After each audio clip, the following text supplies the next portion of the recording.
Hello mga tiktropa! Ako po si Rufa Gutierrez. You know, it's my first time to guest on the show at talagang sobrang nag-enjoy ako. Feeling ko, andyan yung adrenaline rush, yung energy, and the opening dance, grabe. First time kong sumayaw in a while.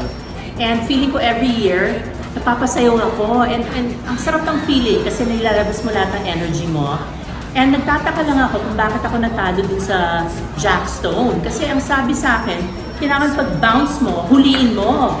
And then since hindi naman ako sanay magbuhat, ginawa ko assistant si Jason. Eh, mali pala yun. Kaya sabi ko, bakit ako natalo? And then, lalo ako naloka kasi sabi ko, ay, mamimigay na ako ng pera kasi malapit ng Pasko. So gusto ko i-share pag nanalo ako. Talo ako kasi sasagot ko Papua University. And nakakaloka, nakagano na ako. Kasi akala ko may nanalo na ako. Bilang pag ganun ko, lahat ng confetti tsaka yung powder sumabog sa bibig ko. So yun, kailangan ko mag-freshen up. But all in all, I had a great experience. Sana you'll guest me again. You know, it's like bonding with old friends. Siyempre si Coco ang nakasama ko na sa pelikula, si Kuya Kim, old friend ko talaga siya from way, way back. Jason, nakasama ko na rin sa isang teleserye. It was also really nice to meet Faith again. Second, si Rabia, super bait din. So talagang sana makapag-guest ako ulit.